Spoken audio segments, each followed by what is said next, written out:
They are visionaries. They are irrepressible preachers of the word. They are passionate and compassionate soul winners and excellent growers of the church. Anything that I do, my aim is to please God. As a result of that, I tried not to fear anybody. The faith that I had held on to, I'm not going to cheat. I will hold on to it till the very end. We must pray sincerely that Jesus should increase while we decrease. It is for Christians to celebrate the Lordship of Jesus Christ, and that Calvary is a point of victory for us. They are our retired and highly reverend primates, archbishops and bishops of the Church of Nigeria Anglican Communion. Even though they are out of office, their good works speak loudly and eloquently for them. Reminiscences aim to celebrate the lives, times and works of these legends whose impacts are evident in the phenomenal growth of the church across Nigeria, Africa and the rest of the world. Welcome to Reminiscences, celebrating our icons, connecting with our past. I warmly greet and welcome our viewers to Reminiscences, a program on ACNNTV designed by the Anglican Communion to estray and celebrate the lives, times, and fabulous works of our icon, whose impacts are evident in the extraordinary growth of the church across Nigeria, Africa, and the rest of the world. On today's episode, we have the pleasure to speak with Dr. Maxwell Chukwunweike Anikwenwa, OFR, retired Dean, Church of Nigeria, Anglican Communion, Archbishop of the Niger Province too, Archbishop of Province of the Niger, and the Pioneer Bishop of Oka Diocese, Chairman of Christian Association of Nigeria, and Christian Council of Nigeria. His Grace, MSc Anikwenwa, is a giant in priesthood and his pastoral calling generally. He received his ministerial training quite early in life and he's widely traveled. He has seen the other side of life, the comfort, but has remained focused and unmoved in his pastoral calling. He is a voice for the voiceless. He is an advocate of ecumenism and has served in various capacities as a priest, including as a chaplain of the Archdiocese of West Africa from 1966 to 1969. Anikwenwa was born in Okuzu, Oyi local government of Anambra State on Friday, November 22nd in 1940. He is married to Nnediogo Blessing, and the marriage is blessed with children. He now enjoys the hugs, laughter of his grandchildren. Viewer, I am Rotarian Joy Mbachi. I enjoy you not to go away, but sit and relax and enjoy every bit of this episode. Your Grace, you are welcome. Thank you. Finding out time to be with us on this program called Reminiscences, we celebrate our icon, and now we want to talk to our own Anikwenwa. Your Grace, we would like to know how you came into this world. I'm sure your parents must have given you a little history of how you were born, things, how you grew up, before you now became whatever you are today. I'm afraid my parents did not tell me much about my early life, birth, because I lost my mother at the age of 5. So I hardly can say much about my mother, but I know much about my father. So let me not say what I was not told. I can't go. They didn't tell me anything about how I was born. Okay. Then let's go to the profession you find yourself. How did you fancy this profession of being a clergyman?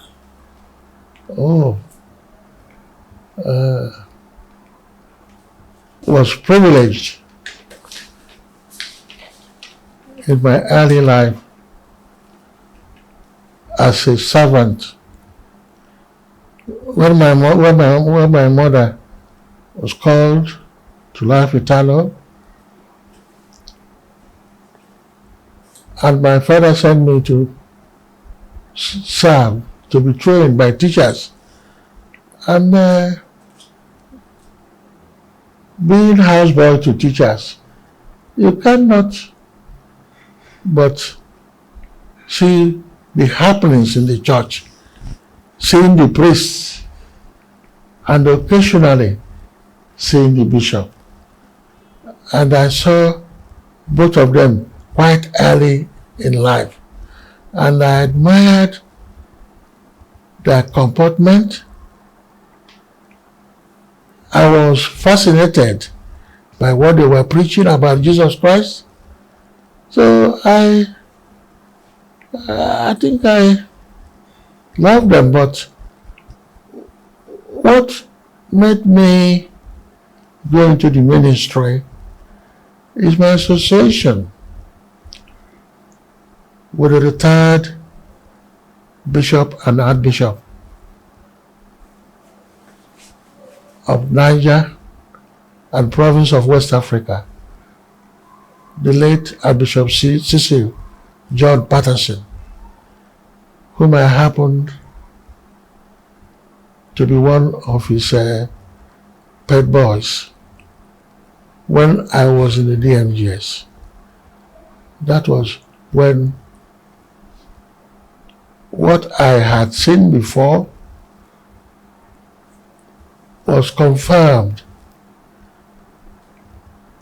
And to be exact, it was Archbishop Fisher visiting Onitsha in 1957 when Niger Diocese celebrated centenary of the Niger Mission. He asked me what I was going to do when I left the MGS. I said I was going to be an agric assistant. And then he said, no, you will be a teacher. Later on, I became a teacher.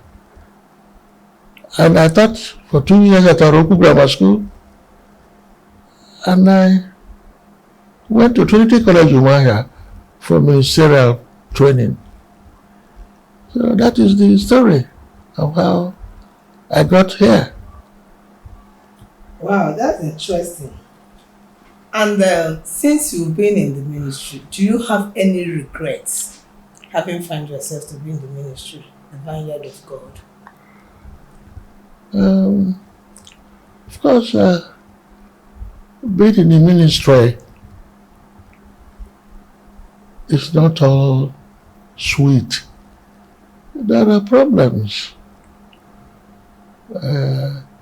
Regret is a very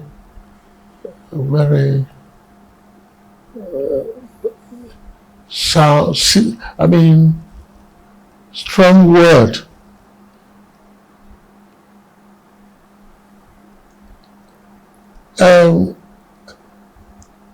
I regret that I didn't have a strong agricultural base in the diocese that I served.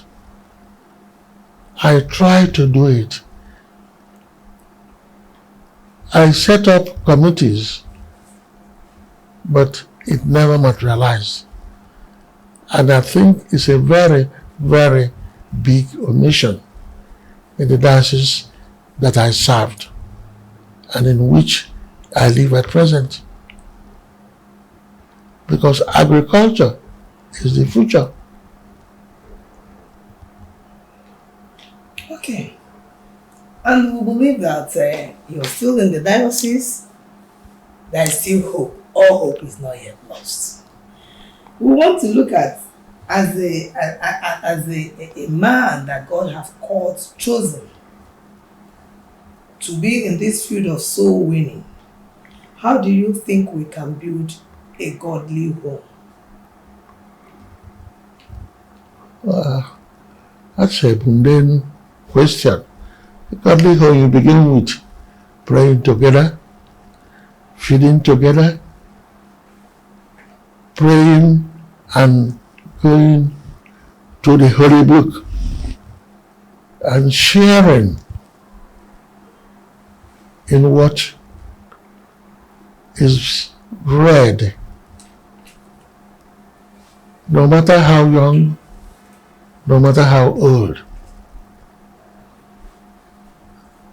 And planning together, and of course, loving one another. That's how you build a godly home. Okay. You've been a priest for a while. I would like you to share with us, when you started your priesthood journey, at what point were you ever thinking that you would get to the point of being a bishop, archbishop, of the communion? Never, not at all. All I prayed for was to be, by the grace of God, a priest. All these additional mathematics, being a canon, and from being a canon I was elected a bishop, and then after some time I was elected being an archbishop, and later on as Dean of Church of Nigeria. All the additional mathematics. My prayer was to be a priest, simple. The rest, including my being a priest, all by the grace of God. Do you have any regrets having traveled all this process? I can't easily pinpoint where I will say I will have a regret. But something near it was, I love being a parish priest. When I was elected a bishop, I took ill.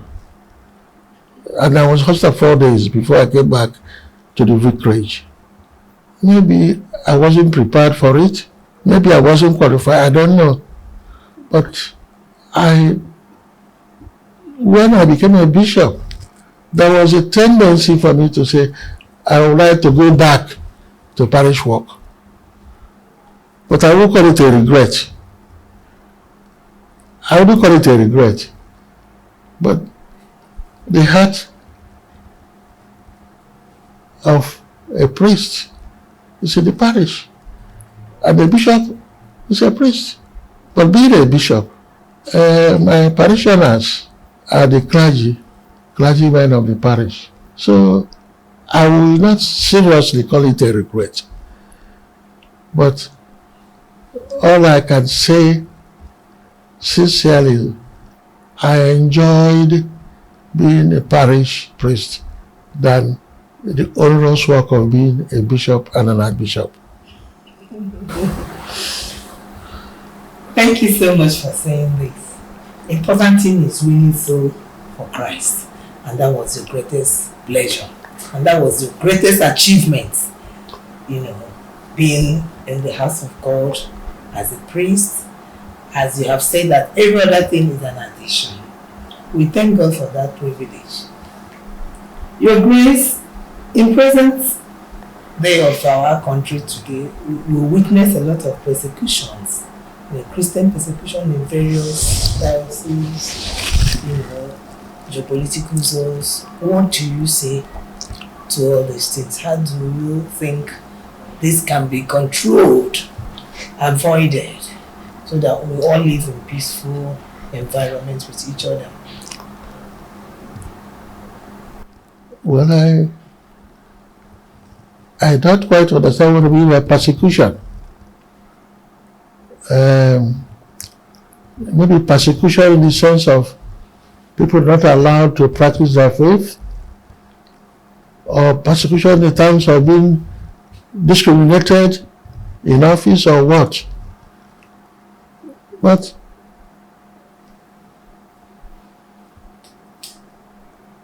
it means that our Christian faith hasn't been skin deep, it's been shallow. If it's not shallow, there should be no discrimination at all. And how to curb that would be to go back to the scriptures and internalize what we hear and what we preach. Let it not be like a piece of cloth you put on and put off. Let it be part of our life. And if we do that, we should love one another, we shouldn't persecute anybody. Okay. With this in mind, what can you say or see as the greatest problem in the church today that needs to be quickly addressed? The greatest problem with the church is the church has become worldly. And it's the church that will turn the world to be on the right side. But it's now the opposite. The church and the world are competing. And that is why there's a lot of problem in the world. Greed, possessiveness, love of money. Money is everything, both in society and in the church. I think the church can do better than what we are doing now. Okay, with this in mind, what is your words to the young priests, especially the young priests? Well, the young priests, in theological formation, that is where it begins. In the theological colleges, what they are taught in the curricula, the theological colleges, and when they come out, what their superiors teach them, what the other shepherds teach them. All these make up the young clergy. They don't learn everything in the college. When they come out, they need to be put under somebody who has gone through the ropes to lead them through before they are left on their own. But putting them on their own without experience is dangerous. And of course, the under shepherds, the bishops, must try to know the parishioners, the priests under them. Okay. Your Grace, this brings us to the question that the primates of the Anglican Communion today has as a theme the decade of the reign of God. What do you have to say about this? Is it achievable? Of course, yes and no. It's achievable. Decade of God is emphasizing the rule of God in this decade. But it's a continuum. It will not stop only after the decade. It will go beyond the decade. So it's achievable and it continues. What it's trying to do is very, very, very timely for us to internalize what we believe, what we practice, what we confess.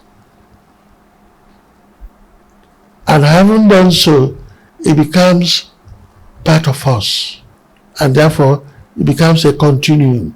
Okay, we are hoping that this is achievable. We will achieve it by the grace of God. But In the course of achieving this, is there anyhow we can liken the problem of same marriage, drawing this goal back from us not be achieving it? With God, everything is possible. I believe that in God's own time, in God's own way, those who practice same-sex marriage will one day realize that it is ungodly. We want to look at the issue of reason for creating more dioceses. The Anglican Communion keep creating diocese upon diocese.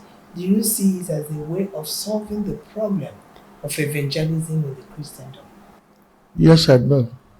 Yes, if properly guided, we reach out to more people.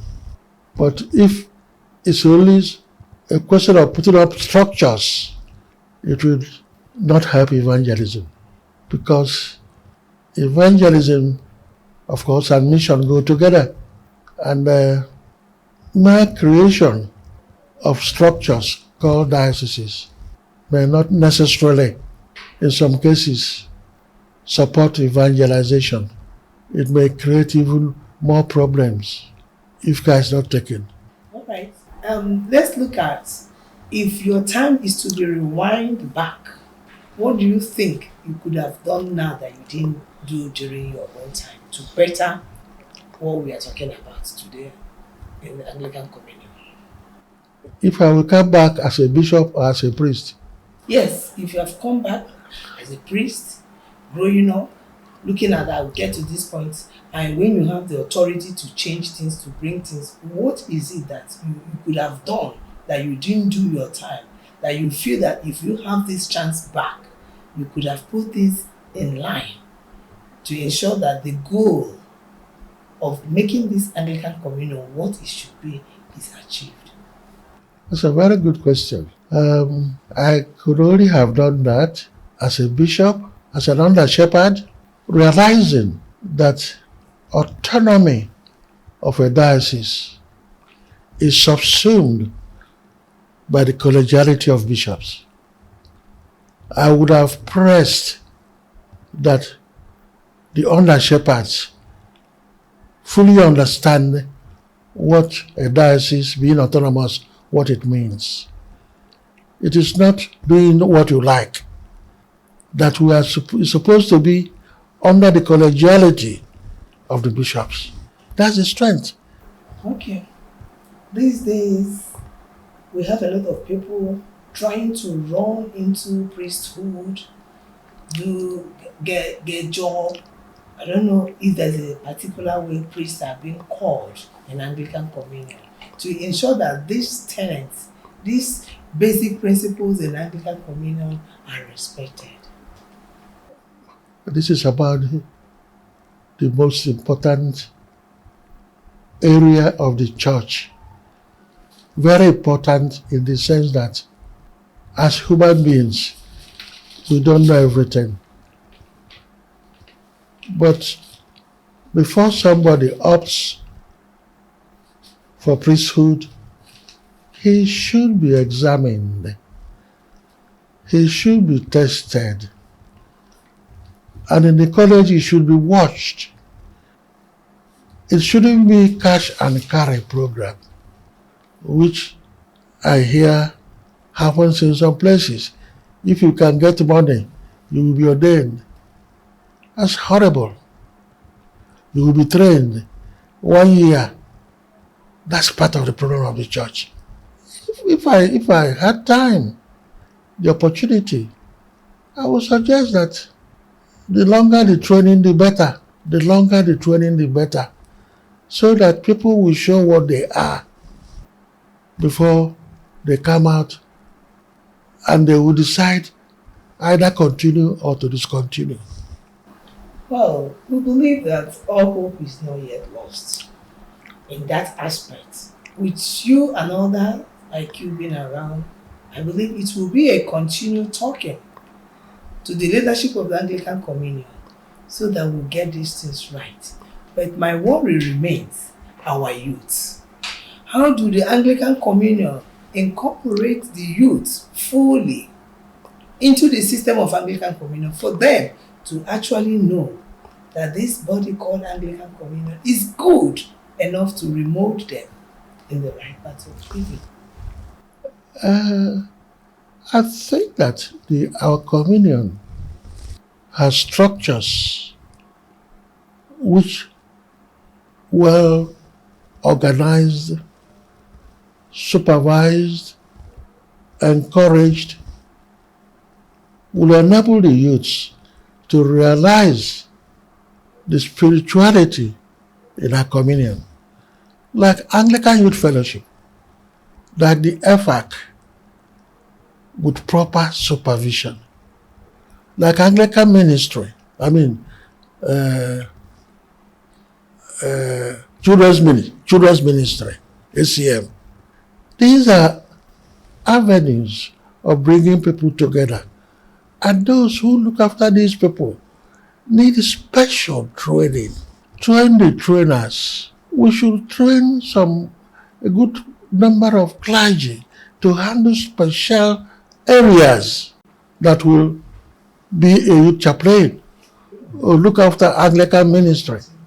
So, if these structures are duly supervised, encouraged, enabled, and supervised, the young people certainly will see the depth of our faith in our communion. Your Grace, please, I would like you also to talk to us on current issues, the involvement of clergymen into politics. Do you see it as something we should go into or something we should avoid? Anglican priests should not join in partisan politics. I don't believe it will be right. Because in politics, there are parties, not one party, not two, not three, not 10. And if you belong to one and sponsor one, and your parishioners, do you throw them away? I know there's politics everywhere, even in the church, but partisan politics wouldn't do any Anglican priest any good, it seems to me. It's something left for the laos, the people of God, to join. We should encourage them to join as members of the church. And the priest accepts from party A, party B, party C. You will accept all of them, but you will not belong to particular one openly. That will be sad for the church. Where you'll be listening to our own His Grace, former Dean, Anglican Communion, Archbishop Anikwenwa. He's our own and dearly beloved because he has stood out for the gospel, he has stood out to give voice to the voiceless, and continually still speaking against things that he feels that should not be done in the Christendom, in order to promote what Christ did or stood for when he was here with us on planet Earth. At this point, we want to go a little personal. Grace, we would like you to tell us about Mommy Nnediok. We know that she's been there, and that is why you are still this strong.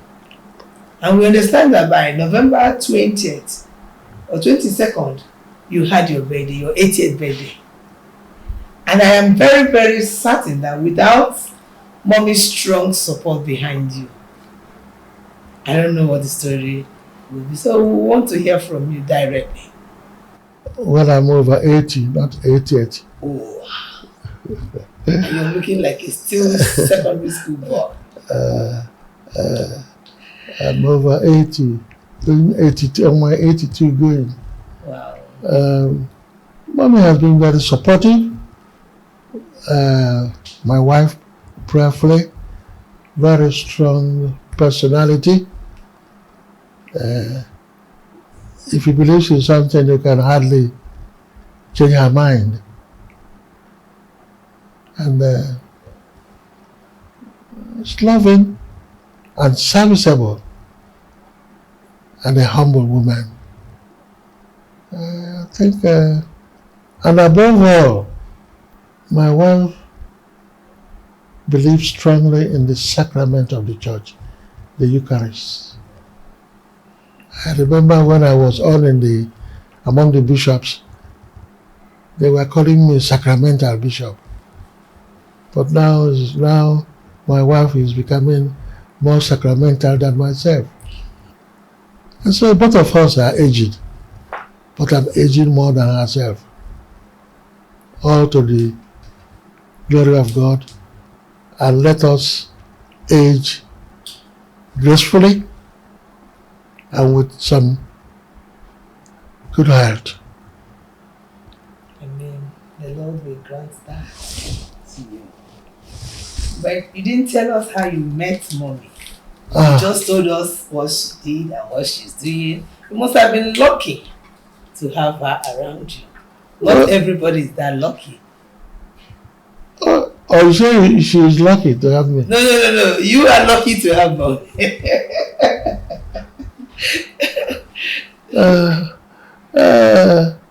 The occasion of my meeting my wife was during the Civil War.